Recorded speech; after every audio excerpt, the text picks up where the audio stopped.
నమస్తే, welcome to Suman TV. స్త్రీలలో అత్యధికంగా వచ్చేటువంటి క్యాన్సర్లలో మనం చూసుకున్నట్లయితే సర్వైకల్ క్యాన్సర్ ఎక్కువగా సోకుతుంది. దీనికి ప్రధానమైనటువంటి కారణం అవగాహన లేమని చెప్పుకోవచ్చు. సో ఇటీవల కాలంలో గవర్నమెంట్ కూడా ఈ సర్వైకల్ క్యాన్సర్ మీద ఎక్కువ అవగాహన కార్యక్రమాలు చేపడుతూ వస్తుంది. యాజ్ వెల్ యాజ్ మన డాక్టర్స్ కూడా ఎక్కువగా దీని మీద అవగాహన క్రియేట్ చేస్తూ వస్తున్నారు. ఈ సర్వైకల్ క్యాన్సర్కి అసలు ఎటువంటి వ్యాక్సిన్స్ ఉంటాయి, ఎటువంటి జాగ్రత్తలు తీసుకోవాల్సి ఉంటుంది, ఎన్ని ఇయర్స్ బిలో ఈ వ్యాక్సిన్స్ అమ్మాయిలకి ఇప్పించాల్సిన అవసరం ఉంటుంది, కేవలం అమ్మాయిలకి మాత్రమే ఈ వ్యాక్సిన్స్ ఇప్పించాలా, ఈ విషయాలన్నిటిపై అవగాహన కల్పించేందుకు మనతో పాటు ఉన్నారు గైనకాలజిస్ట్ డాక్టర్ సాహితి గారు from KIMS hospital Gachibowli. Hello ma'am. Hello అండి మ్యామ్, సర్వైకల్ క్యాన్సర్ సో చాలా మంది ఆడవాళ్ళలో ఇది కొంత అవగాహన లేమి ఉండడంతో అది ప్రాణాల మీదకి తెచ్చుకుంటూ ఉన్నారు. సో సర్వైకల్ క్యాన్సర్ రావడానికి మేజర్ రీజన్ ఏంటి, ఏ వైరస్ మూలంగా ఈ సర్వైకల్ క్యాన్సర్ వస్తుంది? సో బేసికలీ సర్వైకల్ క్యాన్సర్ అంటే ఏంటి, ఫస్ట్ మోస్ట్ ఇంపార్టెంట్ థింగ్ అది చాలా మందికి తెలియదు. గర్భసంచి క్యాన్సర్ అని, ఓవేరియన్ క్యాన్సర్ అని కన్ఫ్యూజ్ అవుతూ ఉంటారు. నార్మల్గా మనకి చూసినట్టయితే ఇది గర్భసంచి అండి, ట్యూబ్స్ రెండు వైపులు అండాశయాలు. ఈ గర్భసంచి ముఖద్వారం ఏదైతే ఉందో ఈ భాగాన్ని సర్విక్స్ అంటామండి. ఈ భాగానికి క్యాన్సర్ సోకే ఛాన్స్ చాలా ఎక్కువగా ఉంటుంది. అంటే దీని అర్థం వేరే ఎక్కడ క్యాన్సర్ రాదని కాదు, దీనికి ఎక్కువ శాతం ఛాన్స్ ఉంది. ఎందుకు ఇక్కడే ఎక్కువ ఉంది అంటే గర్భసంచి ముఖద్వారం ఏదైతే ఉందో ఒక ఆడపిల్ల లైఫ్లో అంటే జీవితంలో తను పెద్ద మనిషి అయినప్పటి నుంచి వెదర్ ఇట్ ఈస్ మెనార్కీ అంటే పెద్ద మనిషి అవ్వడము, సెక్షువల్ కాంటాక్ట్, పిల్లల్ని కనడము, అన్ని స్టేజెస్ ఆఫ్ లైఫ్లో ఈ భాగం అనేది రకరకాల చేంజెస్ చెందుతూ ఉంటుంది. దీస్ చేంజెస్ అంటే ఈ చేంజెస్ అవ్వడం వల్ల ఇక్కడున్న సెల్స్లో మార్పు వచ్చి అవి స్లోగా క్యాన్సర్గా మారే ప్రమాదం ఉంటుంది. అయితే దీనికి ఏంటి కారకాలు అంటే లైక్ ఐ టోల్డ్ యూ, ఈ ఏరియాలో జరిగే చేంజెస్. ఎట్లాంటి changes? Infections, most commonly infections. HPV infection అంటే హ్యూమన్ ప్యాపిలోమా వైరస్ ఇన్ఫెక్షన్ అనేది 80% సర్వైకల్ క్యాన్సర్స్కి అదే కారణం అండి. అయితే ఈ వైరస్ ఏంటంటే ఇది ప్రపంచంలో ఆల్రెడీ 80% మందికి ఉంది ఈ వైరస్. ఇట్ ఈస్ అన్ ఏసిమ్టోమాటిక్ అంటే దీనివల్ల ఎటువంటి సిమ్టమ్స్ ఉండవండి. వైరస్ ఉన్న వాళ్ళందరికీ క్యాన్సర్ ఉంటుందని కాదు కారణం. ఈ వైరస్లో 100 రకాల స్ట్రెయిన్స్ ఉంటే అందులో 40% స్ట్రెయిన్స్ మట్టుకి క్యాన్సర్ కారకం అవుతాయి అన్నమాట. సో ఆ స్ట్రెయిన్స్ ఉన్న వాళ్ళలో క్యాన్సర్ వచ్చే రిస్క్ ఉంటుంది. అది కూడా అందరికీ ఉంటుందని కాదు, ఎవరికైతే చేంజెస్ ఎక్కువగా చెందుతాయో వాళ్ళకి క్యాన్సర్ వచ్చే కారణం ఉంటుంది. మిగిలిన కారణాలు చూసుకుంటే సర్వైకల్ క్యాన్సర్కి early age at first child birth అంటే చాలా తొందరగా పెళ్ళవడం, తొందరగా పిల్లల్ని కనడం, ఓకే, మల్టిపుల్ ప్రెగ్నెన్సీస్, చాలా మంది పిల్లల్ని కనడం, early age at first intercourse, first sexual contact అనేది చాలా ఎర్లీగా జరగడం, or women who smoke or have low immunity అంటే స్మోకింగ్ వల్ల కూడా ఇమ్యూనిటీ అనేది తగ్గుతుందండి.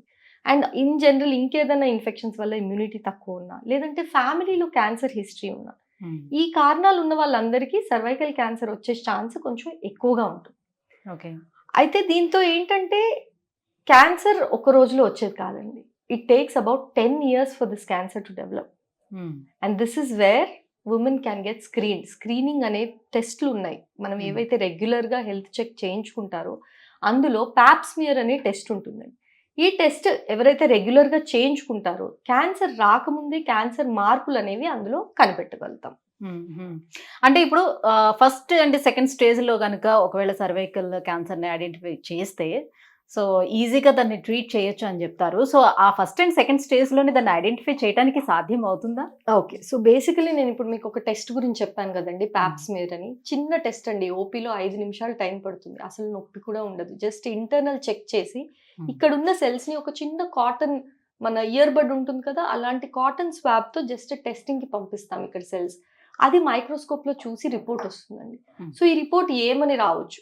1 that it is absolutely normal, 2 ఏమైనా ఇన్ఫెక్షన్ చేంజెస్ ఉన్నాయి, లేదు అంటే 3 it has a chance of turning in to cancer అంటే ఫ్యూచర్లో క్యాన్సర్ వచ్చే ఛాన్స్ ఉంది, మార్పు చెందుతుంది ఇక్కడున్న సెల్స్ అని, ఆర్ 4 ఆల్రెడీ క్యాన్సర్ వచ్చేసింది.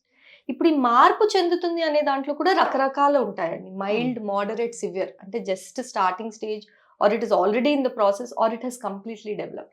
ఇప్పుడు ఈ మైల్డ్, మోడరేట్ అనే వాళ్ళకి చక్కగా ట్రీట్మెంట్స్ ఉన్నాయండి. నాన్ సర్జికల్ ట్రీట్మెంట్స్ కూడా ఉన్నాయి, ఐస్ పెట్టే ట్రీట్మెంట్ ఉంది, సర్జికల్ ట్రీట్మెంట్స్ ఉన్నాయి, వేర్ వీ కెన్ ప్రివెంట్ అంటే క్యాన్సర్ రాకుండా ముందుగానే జాగ్రత్త పడవచ్చు. సివియర్గా మారిపోయిన వాళ్ళలో ఆర్ క్యాన్సర్ వెరీ ఎర్లీ స్టేజెస్లో ఉన్న వాళ్ళలో సర్జికల్ ఆప్షన్స్ ఉన్నాయి. అంటే సర్జరీ చేయడం వల్ల క్యాన్సర్ ఇంకా పెరగకుండా ఫ్యూచర్లో లైఫ్లో ఎటువంటి ప్రభావం పడకుండా ట్రీట్ చేయొచ్చు.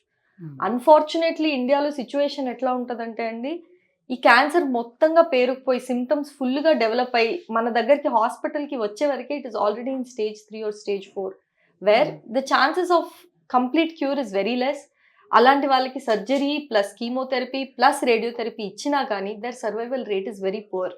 అంటే ఆల్మోస్ట్ ఇప్పుడు last survey that was done in 2020, ఒక 4 years క్రితం కూడా చూసుకుంటే భారతదేశంలోనే సంవత్సరానికి 150,000 మంది ఈ క్యాన్సర్ తో డిటెక్ట్ అవుతున్నారు. దాంట్లో 50% do not survive for more than 5 years. So it's a very sad state of affairs because women don't know, అంటే వాళ్ళకి తెలియదు.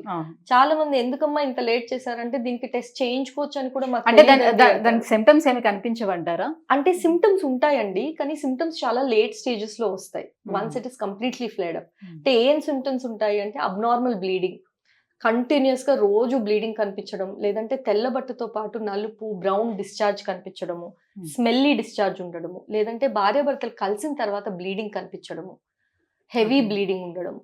కొన్ని వేగ్ సిమ్టమ్స్ కూడా ఉంటాయి, అంటే జనరలైజ్డ్ వీక్నెస్, టైర్డ్నెస్, ఆకలి తగ్గిపోవడము, బాడీలో ఎనర్జీ తగ్గినట్టు అనిపించడం, ఊరికే నీరసంగా అనిపించడం, ఈ సిమ్టమ్స్ కూడా ఉంటాయండి.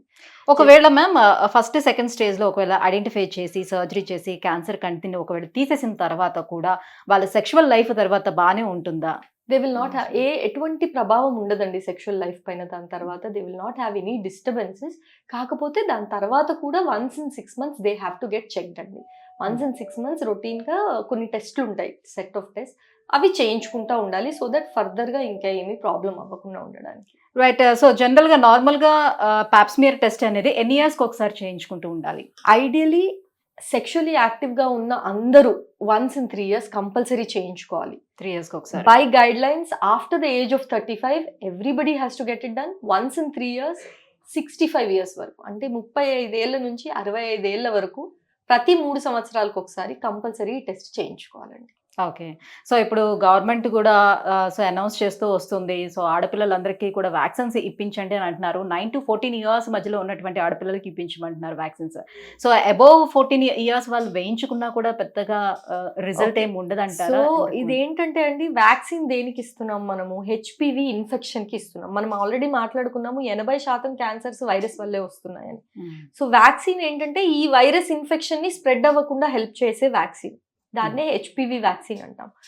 ఐడియలీ వ్యాక్సిన్ ఎందుకు 9 to 15 years లో ఇస్తామంటే ఫస్ట్ సెక్షువల్ కాంటాక్ట్ కంటే ముందు, before the virus is exposed, దానికంటే ముందు ఇస్తే 100% ఎఫికసీ రేట్ ఉంటుందండి. అంటే maximum benefit of the virus ఎంత తొందరగా ఇస్తే అంత తొందరగా ఉంటుంది. ఏజ్ పెరుగుతున్న కొద్దీ it will still work, but దాని ఎఫికసీ అనేది తగ్గుతుంది. It can be taken 40 years వరకు, 40 ఏళ్ల వరకు కూడా ఈ వ్యాక్సిన్ తీసుకోవచ్చు అండి. It will still have protection even up to the age of 40 years.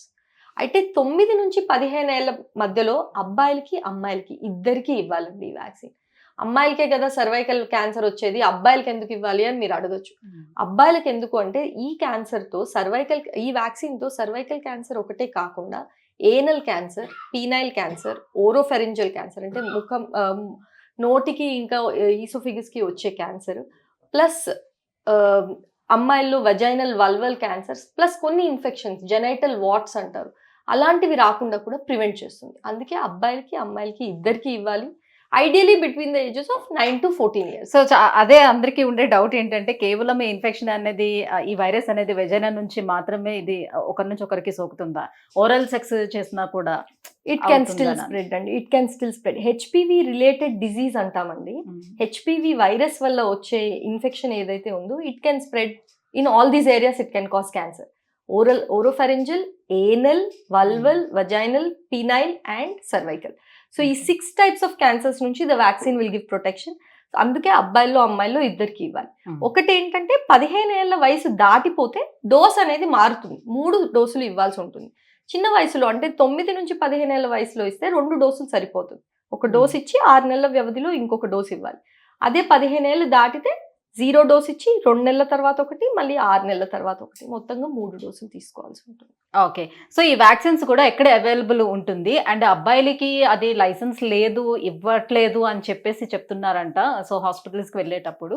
So ఒకవేళ అబ్బాయిలు కూడా ఇప్పించుకోవాలంటే ఎక్కడెక్కడ దొరుకుతుంది? నార్మల్లీ ఎలా పీడియాట్రిషియన్స్ ఆర్ జనరల్ ఫిజిషియన్స్ ఎవరి దగ్గరైనా అబ్బాయిలకు కూడా వ్యాక్సిన్ ఇస్తున్నారండి. availability? పీడియాట్రిషియన్స్ ఇప్పుడు నార్మల్ గా వ్యాక్సినేషన్ స్కెడ్యూల్ చిన్నపిల్లలు పిల్లల డాక్టరే చూసుకుంటారు కదండి. అయితే చాలా మంది పేరెంట్స్ అడుగుతారు, ఇది మా కార్డులో ఈ వ్యాక్సిన్ పేరు లేదేంటి, మరి మీరు చెప్తున్నారు తీసుకోమని. ఎందుకంటే it was an optional vaccine ఇన్ని రోజులు. ఓకే. ఇండియాలో ప్రొడక్షన్ లేదు, it is a costly vaccine, it is not being produced by the government, కాబట్టి వాళ్ళు దాన్ని ప్రిస్క్రైబ్ స్కెడ్యూల్లో ఇవ్వలేదు. బట్ నౌ లాస్ట్ బడ్జెట్ లోనే నిర్మలా సీతారామన్ గారు అనౌన్స్ చేశారు that this will be available for our children also అని, బికాస్ ద ప్రొడక్షన్ పూణేలో start అయిందండి. So it will take some time to come out in to the market at a subsidised rate, but it is going to be included in the schedule for boys and girls. Okay. So మరి ఈ cervical క్యాన్సర్‌కి ఎటువంటి చికిత్సా విధానాలు మనకి అందుబాటులో ఉన్నాయి? లేటెస్ట్‌గా వచ్చినటువంటి చికిత్సా విధానాలు ఏంటి? సో సర్వైకల్ క్యాన్సర్ కి అంటే డిటెక్షన్ స్టేజ్ డిటెక్ట్ అయిన దాన్ని బట్టి ఉంటుందండి. ఎర్లీ స్టేజెస్ లో surgery can give 100% benefit, but they might require adjuvant therapy అంటామండి. అంటే chemotherapy, radiotherapy, most likely radiotherapy will be available. And ఒకవేళ డిజీజ్ స్ప్రెడ్ అయినట్టయితే అప్పుడు ఇంకా ప్రొలాంగ్డ్ ట్రీట్మెంట్ అవసరం పడవచ్చు. But the success rates of prolong treatments అనేవి తగ్గుతూ ఉంటాయి as the disease progresses. So ఎంత ఎర్లీగా డిటెక్ట్ చేయగలిగితే అంత బెటర్ బెనిఫిట్ ఇవ్వగలుగుతామండి పేషెంట్కి. Thank you so much ma'am. Cervical cancer రావడానికి కారణాలు అండ్ సో ఎటువంటి వ్యాక్సిన్స్ మనకి అవైలబుల్ ఉన్నాయి, ఎవరు వేసుకోవాలి అండ్ ట్రీట్మెంట్స్ గురించి తెలియజేసినందుకు థ్యాంక్ యూ సో మచ్.